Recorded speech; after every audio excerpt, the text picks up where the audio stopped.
Hi guys, welcome to my channel. Once my camera decides to behave itself. This is week 10 of term 2 of MSc Diaries. Welcome, welcome. I am wearing my mini masses today because they cost me a lot of money. I did not know that mini masses were this expensive. I bought them. Basically, I wanted to go to Disneyland Paris for a big birthday. I wasn't able to go.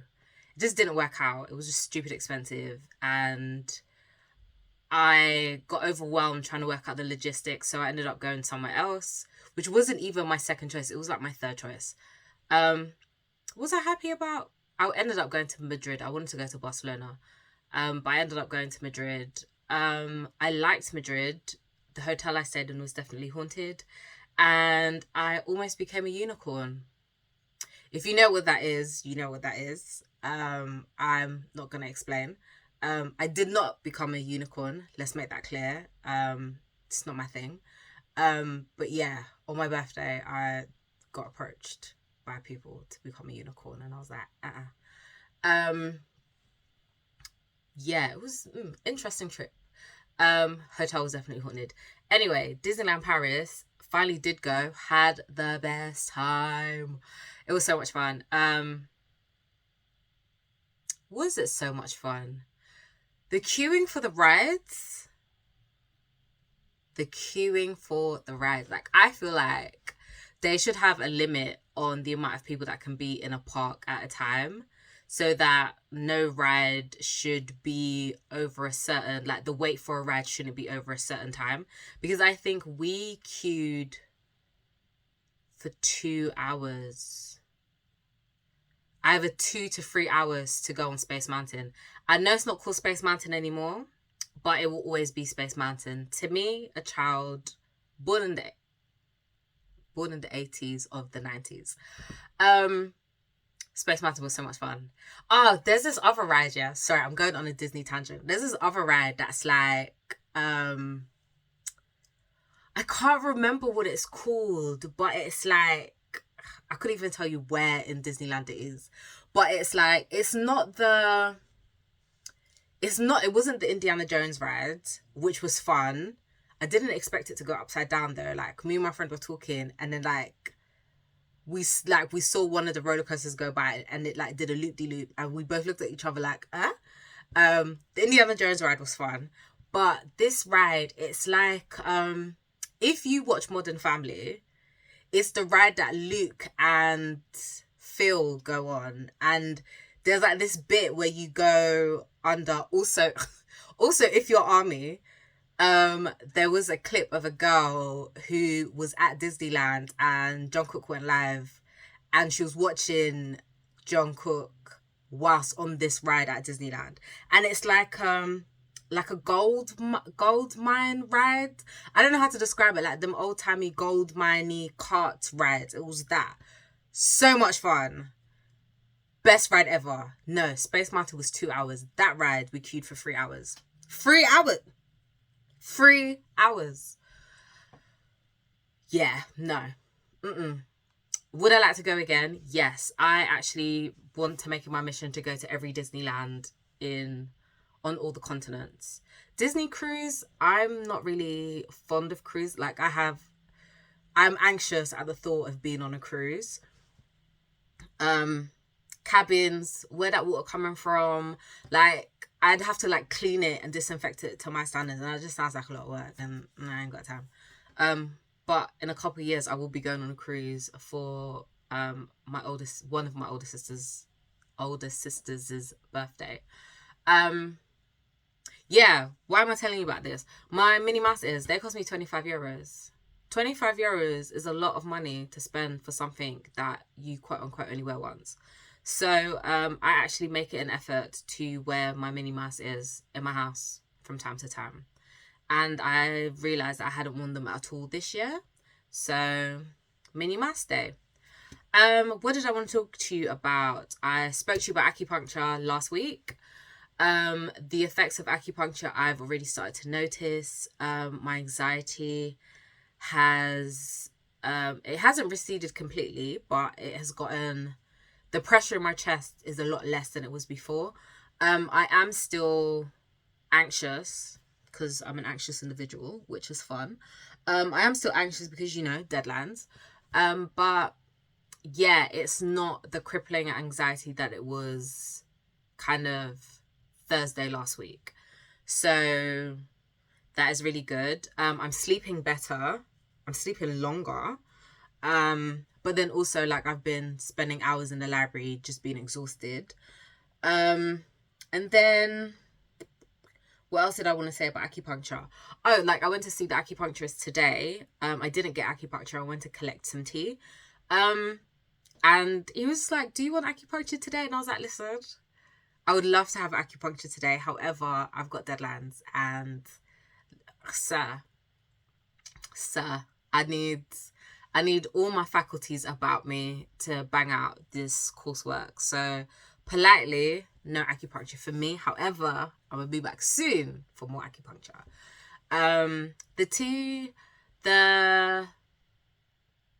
Can I call her a pharmacist? I guess she's kind of a pharmacist. Was like, the tea's gonna be very bitter.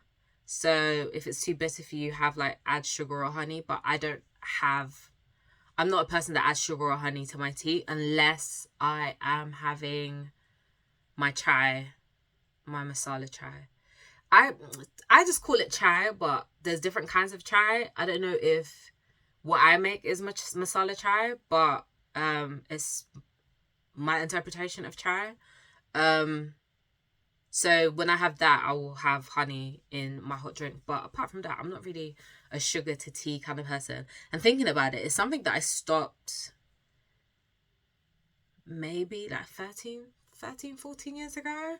Like, I made a decision one day that I wanted to consume less sugar in my tea. And then, like, I slowly started dwindling down. So I think I used to have like 3 sugars. And then 3 white sugars. Can you imagine? And then I changed it to 3 brown sugars. And then I didn't like the brown sugar because it took too long to dissolve. And then I went down. Then it went down to like 2. And then it went down to 1. And then it went down to no sugars. And now I don't have any sugars at all. So acupuncture, 10 out of 10 would recommend, would like to go again, will go again. It was fun. I'm going to save some money because I won't have to go back until the 11th of April. Yeah, uni stuff. I feel like, and I've told my course leader this as well, that my course is badly planned or badly organized for the simple fact that to have 5 deadlines back to back, poor planning. Like, I genuinely feel that we should, like, because my course is a year, my MSc is a year, from September to September, what actually should have happened is we should have had like a solid term 3 and a solid term 4. But that's not how my university works, which I think is doing the students a disservice, because doing an MSc in a year is a lot of pressure. It requires a lot of work. It requires so much, like, considering what an MSc is 180 credits, and 70 of those credits are for my dissertation, right? So 110 credits is like the taught aspect of that. I mean, 120 of those credits are the taught aspect.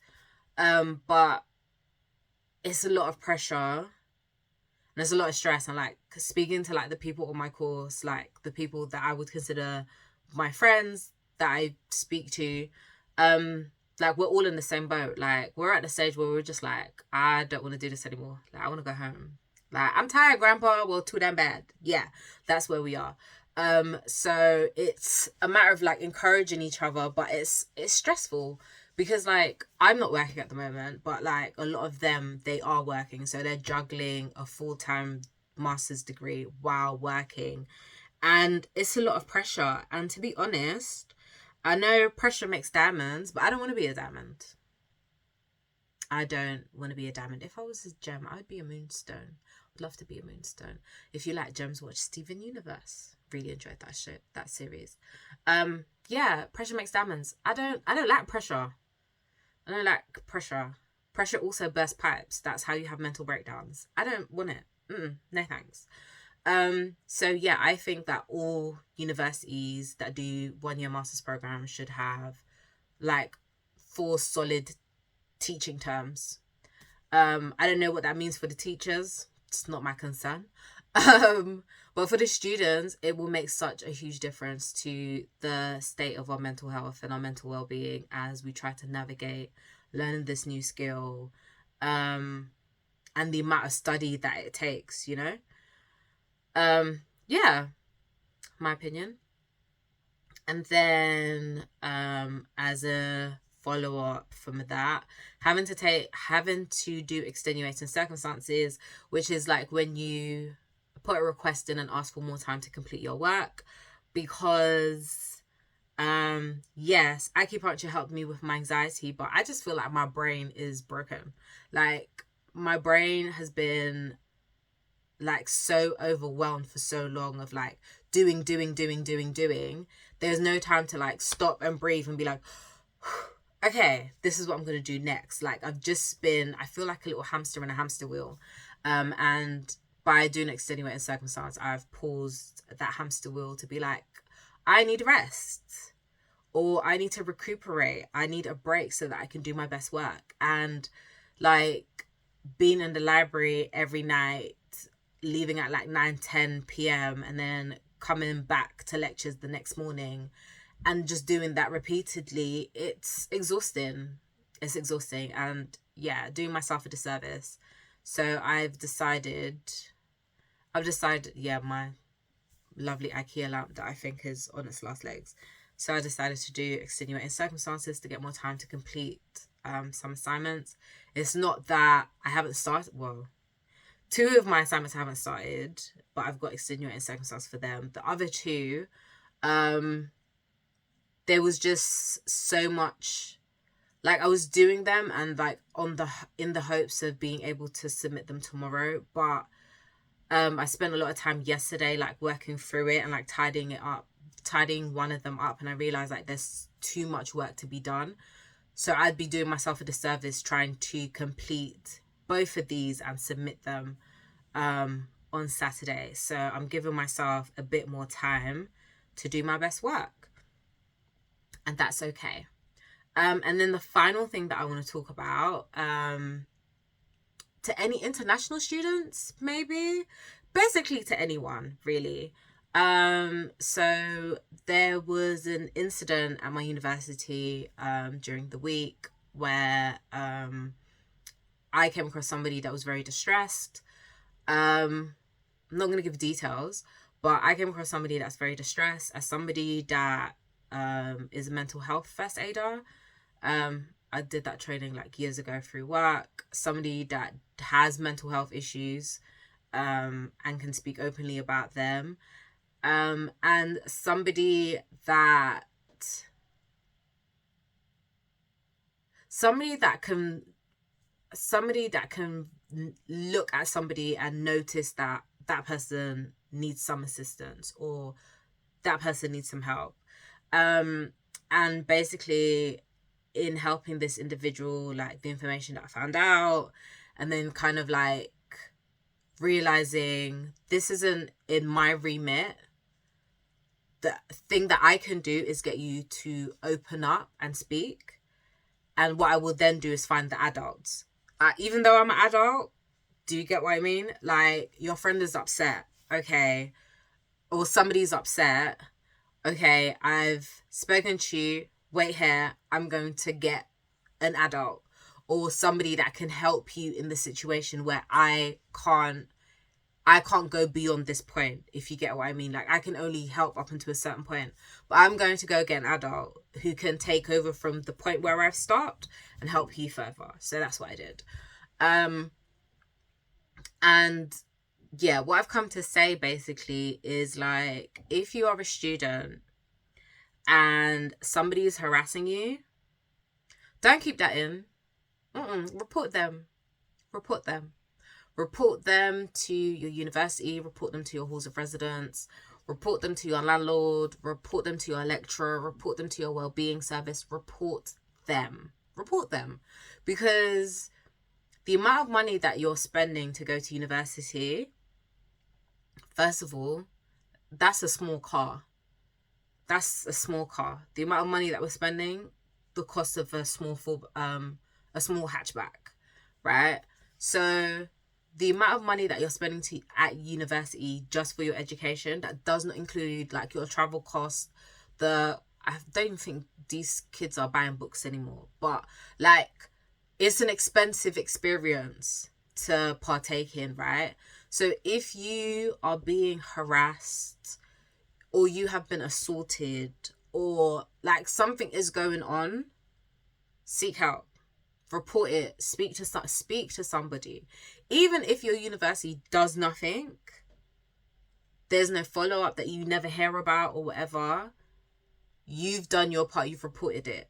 If you've reported it, there's a record of it. If there's a record of it and something escalates or gets worse, there is something for them to be like, okay, we were made aware of this at this point. Then if, God forbid, like worst of the worst happens, you did your part by reporting it. So report it. I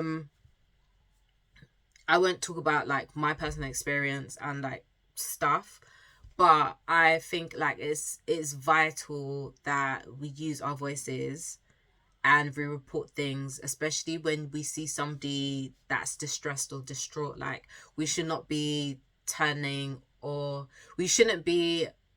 blind eye to somebody that's clearly upset. And I think what kind of pushed me into action was like I wasn't aware that something was going on. I was like in my own little world, like talking about something, and then somebody started shouting in the library. My alarm bells started going, and then like I saw people dispersing from the area, and I was like, I don't feel comfortable about this. And then the thing that kind of like made me go, oh, something is definitely wrong, was when I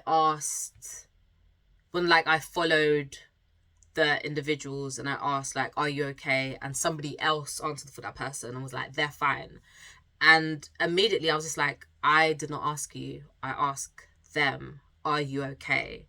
And then they were like, I'm not okay. And that was kind of like, okay, please come with me. We will go somewhere that's away from like prying eyes, and like, let me know what's going on. And then from there, my brain was like, okay, get the adult, which I did.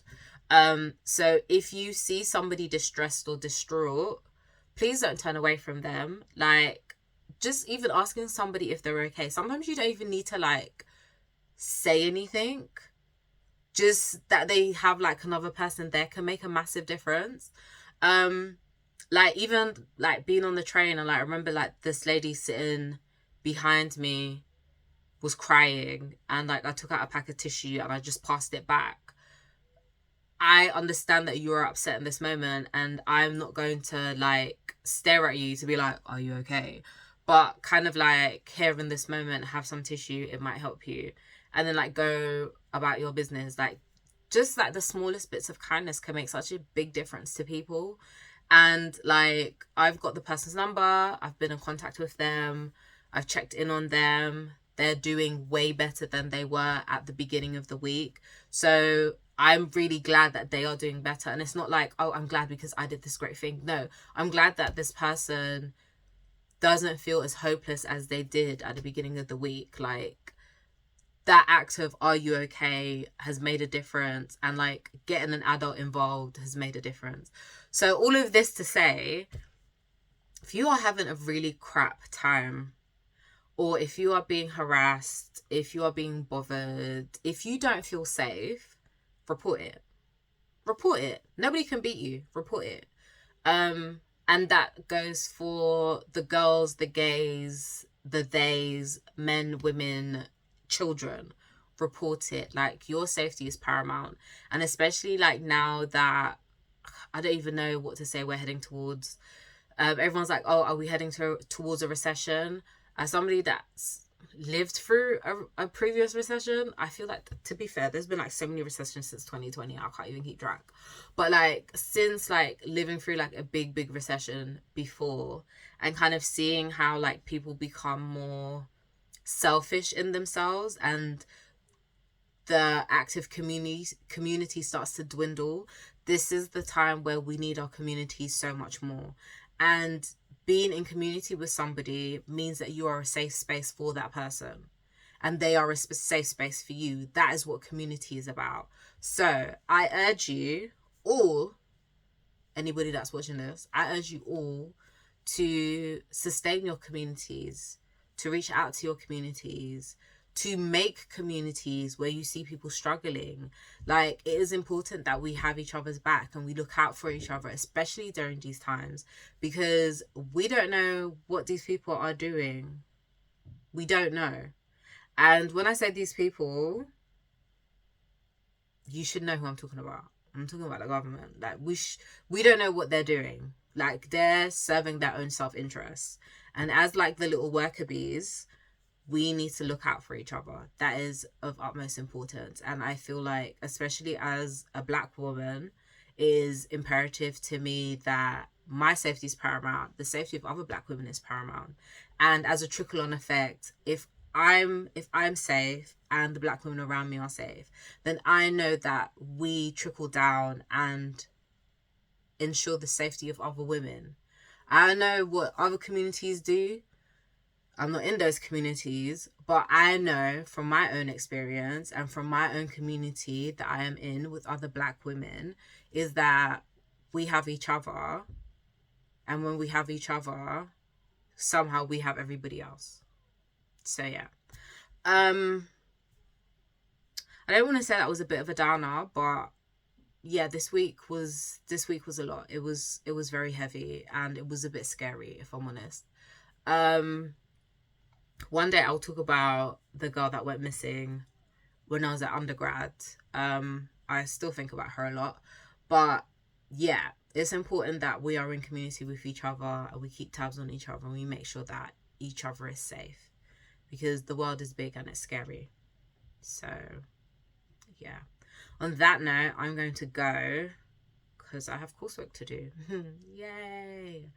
I will see you next week. Hopefully this time next week I will have 3 courseworks submitted and 1 more to go. And then after that, it's dissertation time, baby. Yeah, thanks for watching. This was a bit heavy. But so is life. Take care. Bye.